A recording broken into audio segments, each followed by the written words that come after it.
الاعمال بالنیات او کما قال علیہ الصلوۃ والسلام۔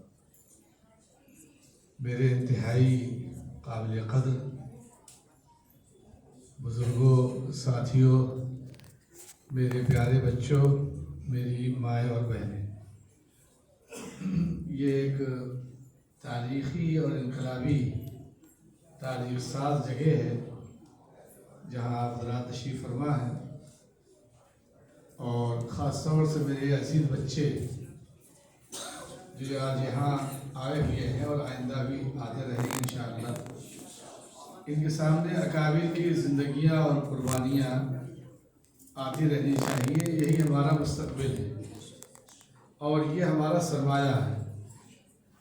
مجھ سے معراج بھائی نے جب حکم فرمایا تھا تو آج کے پروگرام کے اعتبار سے مجھے رڑکی میں رہنا چاہیے تھا۔ انہوں نے کہا نہیں تم رہو گے، میں نے کہا تو اللہ ہی کو معلوم ہے۔ انہوں نے کہا نہیں تم رہو گے،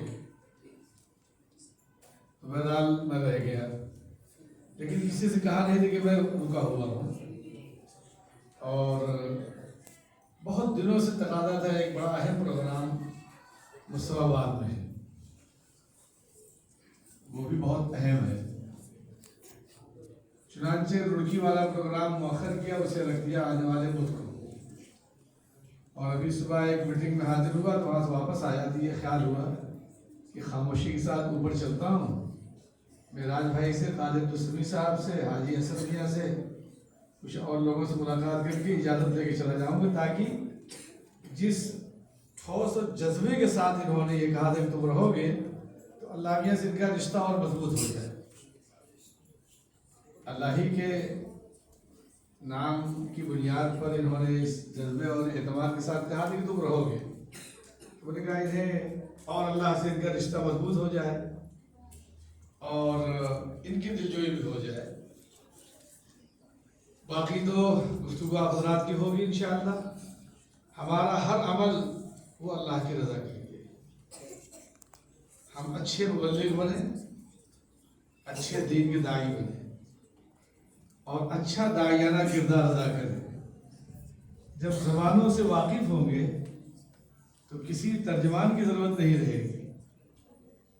حجت الاسلام حضرت مولانا محمد قاسم نانوتوی رحمۃ اللہ علیہ حج کے سفر میں تشریف لے جا رہے تھے، اٹلی کے کیپٹن تھے، ان سے انہیں یہ احساس ہوا کہ یہ کوئی بڑے مولانا صاحب ہیں، حالانکہ حضرت کی عمر کوئی زیادہ نہیں تھی، 50 سال کی عمر میں تو انتقال ہو گیا تھا، لیکن انہیں محسوس ہوا کہ کوئی ساتھ بڑا آدمی چل رہا ہے، تو انہوں نے کسی سے پوچھا کہ کیا میں بات کر سکتا ہوں؟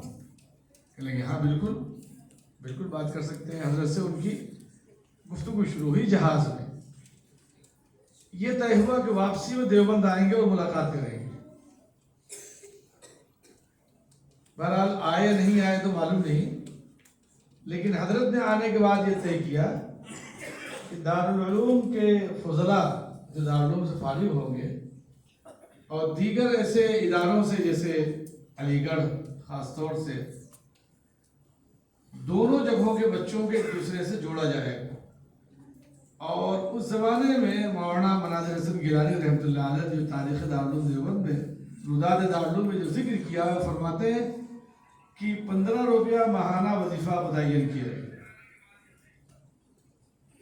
اس زمانے کا اور آج کا حساب آپ لگا لیں تو 15 روپیہ کتنا قیمتی رہا ہو۔ پھر حضرت شیخ الہند رحمۃ اللہ علیہ جب مالٹا سے واپس ہوئے ہیں، وہ دارالعلوم دیوبند کے اولین لوگوں میں سے ہیں، پہلے شاگرد ہیں۔ تو آج جو جامع ملیہ آپ دیکھ رہے ہیں علی گڑھ میں، اس کی بنیاد حضرت نے علی گڑھ میں رکھی تھی، اس وقت یہ دہلی میں ہے۔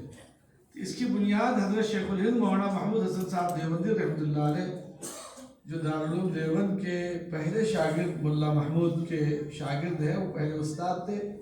حضرت نے مالٹا سے واپسی کے بعد اس کی بنیاد رکھی، اور وہ خطبات بھی آپ دیکھ سکتے ہیں، بہت قیمتی ہیں حضرت کے وہ کلمات جو گفتگو فرمائی تھی۔ بہرحال بہت مبارک ہو، میں دل کی گہرائیوں سے آپ سب حضرات کا استقبال کرتا ہوں، چونکہ یہ جمیعۃ علماء کی جگہ ہے اور میں یہاں بحیثیت خادم کے موجود ہوں، آپ تشریف لائے اور آپ نے اس جگہ کو پسند کیا. علماء طلباء ہمارے بھائی بہن یہاں سب آئے. ہمارا آپ کا رشتہ اور مضبوط ہونا چاہیے.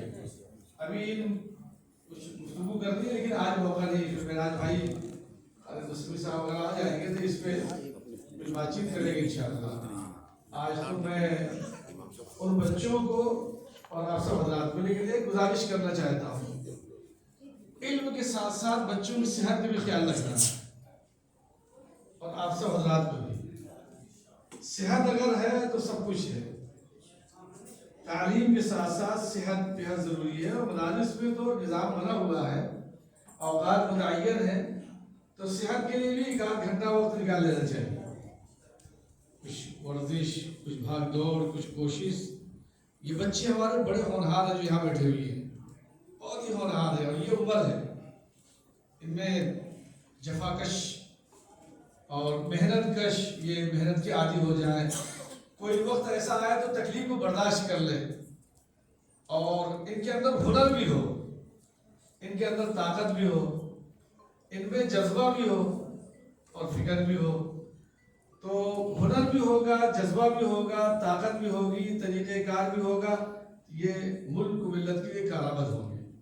مقصد کارآمدی بنانا ہے. ساری جد و جہد, ساری کوششیں یہ کارآمد بنانا ہے. اور اللہ کا شکر ہے کہ آپ سب حضرات کارآمد یہاں بیٹھے ہوئے ہیں. اللہ تعالیٰ اس دین کو قیامت تک اسی کو باقی رکھے. کوئی نئی شریعت آنے والی نہیں. اللہ نے اپنا ذمہ لیا اس کی حفاظت کی ذمہ داری, لیکن ذریعہ آپ کو بنایا. تو یہ ہماری خوش نصیبی ہے کہ اللہ نے ہمیں اس کا ذریعہ بنایا. ہم خوشی کے ساتھ اسے قبول کریں اور اس کو لے کے آگے بڑھائیں. اپنے اکابر کے نقش قدم پر جس طرح سے, جس جذبے کے ساتھ, جن قربانیوں کے ساتھ ہم بھی کاروبار کر سکتے ہیں, ہم بھی کوئی بڑا کام کر سکتے ہیں. کیا ضرورت پڑی ہے کسی مسجد مدرسے میں, لیکن کسی مدرسے یا مسجد میں یا کہیں بھی اس کے ساتھ ساتھ بھی آپ کچھ کر سکتے ہیں. اور اگر نہیں بھی کر رہے ہیں تو یہ صرف اس لیے نہیں کر رہے تاکہ پورا وقت اس پہ آپ لگا سکیں. جو لوگ دنیا میں کاروبار کر رہے ہیں, کوئی اور کام کر رہے ہیں, وہ بھی 2 ہاتھ پیر والے ہیں. ایسا نہیں ہے کہ ان کے سر میں سینگ نکلی ہوئی ہے اور کوئی اور مخلوق ہے. اللہ نے وہ جذبہ, وہ حوصلہ, وہ خوبیاں اکابر کے نقش قدم پر حضرت صلی اللہ تعالیٰ علیہ وسلم کی لائی ہوئی شریعت, اس کی حفاظت قیامت تک اللہ نے یہ ذمہ داری آپ حضرات کے قدم پر رکھی ہے. اور یہ سلسلہ ہمارا چلتا رہے گا. اور یہ بچے ہمارے مستقبل, ہمارا سرمایہ ہے, بیک بون ہے, ہمارا بیک بون ہے. تو ان پہ خصوصی توجہ دینی. باپ کا مشفقانہ کردار ماں کی ممتا کے ساتھ, باپ کی جدرانہ شفقت اور ماں کی ممتا, دونوں ماحول میں بچوں کی پرورش ہو. اب اسی سے آپ اندازہ لگا سکتے ہیں, بہت زیادہ اس میں کسی تفصیل کی ضرورت نہیں ہے, گنجائش. اور بچوں کو اس حوصلے اور جذبے کے ساتھ آگے لے جائیں جو ہمارے اکابر نے اپنے اساتذہ کے ساتھ جو نمونہ پیش کیا ہے. ایک آخری گزارش, بلکہ گزارش نہیں, وہ ایک آخری بات ہے. میں نے ابھی ذکر کیا حضرت شیخ الہند رحمۃ اللہ علیہ کا. ایک بہت بڑے عالم تھے مولانا معین الدین صاحب اجمیری, اجمیر شریف سے تعلق تھا. حضرت خواجہ عبد الدین چشتی اجمیری رحمۃ اللہ علیہ, مولانا معین الدین اجمیری رحمۃ اللہ علیہ.